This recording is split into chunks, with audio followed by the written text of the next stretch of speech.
ಈ ಕೃಷಿ ಮೇಳದಲ್ಲಿ ಮೀನು ಕೃಷಿ ಪ್ರಾತ್ಯಕ್ಷಿಕೆಯನ್ನು ಕೂಡ ಏರ್ಪಡಿಸಿದ್ದೀವಿ.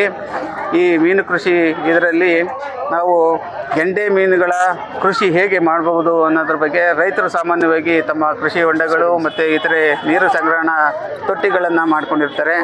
ಅಂತಹ ಕಡೆಗಳಲ್ಲಿ ಬರೀ ವ್ಯವಸಾಯಕ್ಕಷ್ಟೇ ನೀರನ್ನು ಬಳಸಿ ಇನ್ನು ಹೆಚ್ಚಾದಂತಹ ನೀರನ್ನು ಹಾಗೆ ಉಳಿಸ್ಕೊಂಡಿರ್ತಾರೆ. ಅಂತಹ ನೀರುಗಳಲ್ಲಿ ನಾವು ಗೆಂಡೆ ಮೀನುಗಳಾದಂತಹ ಕಾಟ್ಲ, ರೋಹು ಮತ್ತು ಈಗ ಸಾಮಾನ್ಯವಾಗಿ ಸಿಗುವಂತಹ ಸಾಮಾನ್ಯ ಗೆಂಡೆ ಮೀನುಮರಿಗಳನ್ನು ನಾವು ಇಲ್ಲಿ ಬಿಟ್ಟು ಸಾಕಣೆ ಮಾಡ್ಬೋದು.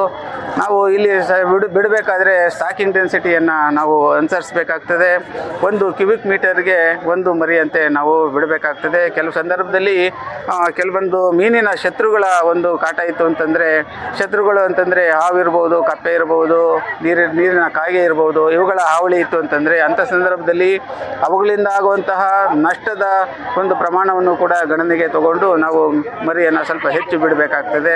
ಸ್ವಲ್ಪ ಹೋದ್ರೂ ಇನ್ನೂ ಸ್ವಲ್ಪ ಇದು ಮೀನು ಮರಿಗಳು ಬದುಕಿ ಉಳಿತು ಅವು ಬೆಳೆದು ನಮಗೆ ಇಳುವರಿಯನ್ನು ಕೊಡಲಿಕ್ಕೆ ಸಾಧ್ಯ ಆಗ್ತದೆ.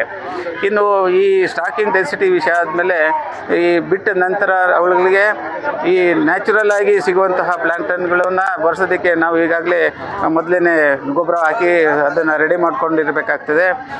ಸಾಮಾನ್ಯವಾಗಿ ನಾವು 100ರಿಂದ 150 ಗ್ರಾಮು ಸಗಣಿ ಗೊಬ್ಬರವನ್ನು 1 ಚದರ ಮೀಟರ್ ವಿಸ್ತೀರ್ಣಕ್ಕೆ ಹಾಕಿ ಮೊದಲೇ ನಾವು ರೆಡಿ ಮಾಡ್ಕೊಂಡಿರ್ತೀವಿ. ಅಂಥದಕ್ಕೆ ನಾವು ಗೆಂಡೆ ಮೀನು ಮರಿಗಳನ್ನು ತಂದು ಬಿಡ್ಬೋದು.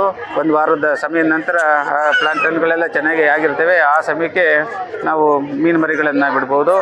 ಬಿಟ್ಟ ನಂತರ ನಮಗೆ ಬೆಳವಣಿಗೆ ಇನ್ನೂ ಚೆನ್ನಾಗಿ ಆಗಬೇಕು ಅನ್ನೋ ದೃಷ್ಟಿಯಲ್ಲಿ ನಾವೇನು ಮಾಡಬೇಕಾಗ್ತದೆ, ಕೃತಕವಾಗಿ ಆಹಾರವನ್ನು ಕೊಡಬೇಕಾಗ್ತದೆ. ನಮಗೆ ಕೃತಕವಾಗಿ ಸುಲಭವಾಗಿ ಸಿಗುವಂತಹ ಕಡಲೆಕಾಯಿ ಹಿಂಡಿ ಮತ್ತು ಅಕ್ಕಿ ತೌಡು ಈ ಒಂದು ಆಹಾರವನ್ನು ನಾವು ಕೊಡ್ಬೋದಾಗಿದೆ.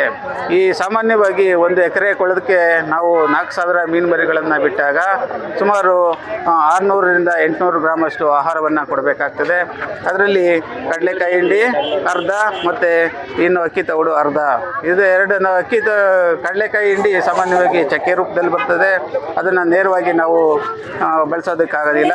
ಸ್ವಲ್ಪ ನೀರನ್ನು ಹಾಕಿ ಮೆದು ಮಾಡ್ಕೊಂಡಿದ್ದೇನೆ. ನಂತರ ಅದಕ್ಕೆ ಅಕ್ಕಿ ತೌಡನ್ನು ಹಾಕಿ ನಾವು ಮಿಶ್ರಣವನ್ನು ನಾವು ನೀರಿನ ಮೇಲೆ ಎರಚಬಹುದು. ಅಥವಾ ತಕ್ಕಡಿಯ ರೀತಿಯಲ್ಲಿ ಟ್ರೇಗಳನ್ನು ಮಾಡ್ಕೊಂಡಿದ್ದೇನೆ. ನೀರಲ್ಲಿ ತೂಗಾಡೋ ರೀತಿಯಲ್ಲಿ ನಾವು ಅದನ್ನು ಕಟ್ಟಿ ಇದರಲ್ಲಿ ಟ್ರೇನಲ್ಲಿ ಆಹಾರವನ್ನು ಇಟ್ಟರೆ ಮೀನುಗಳು ಬಂದು ತಿಂದ್ಕೊಂಡು ಹೋಗ್ತವೆ. ಇದರಿಂದ ಆಹಾರ ಪೋಲಾಗೋದು ಕಮ್ಮಿ ಆಗುತ್ತೆ. ಇನ್ನು ಕಮರ್ಷಿಯಲ್ ಆಗಿ ಮೀನಿನ ಆಹಾರಗಳು ಸಿಗ್ತವೆ. ಪೆಲೆಟೆಡ್ ಫೀಡ್ ಸಿಗ್ತದೆ. ಆ ಪೆಲೆಟೆಡ್ ಫೀಡನ್ನು ಕೂಡ ಸಿಕ್ಕಿದ್ರೆ ಬೆಳಿಗ್ಗೆ ಮತ್ತು ಸಾಯಂಕಾಲ 2 ಸಮಯದಲ್ಲೂ ಹಾಕ್ಬೋದು.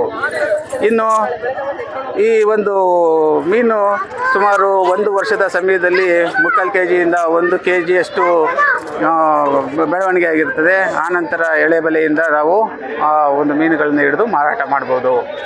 ಇನ್ನು ಈ ಒಂದು ಕೃಷಿ ಮೇಳದಲ್ಲಿ ಮೀನು ಮರಿ ಪಾಲನೆ ಮಾಡೋದು ಹೇಗೆ ಅನ್ನೋದ್ರ ಬಗ್ಗೆ ಪ್ರಾತ್ಯಕ್ಷಿಕೆ ಮಾಡ್ತಾ ಇದ್ದೇವೆ.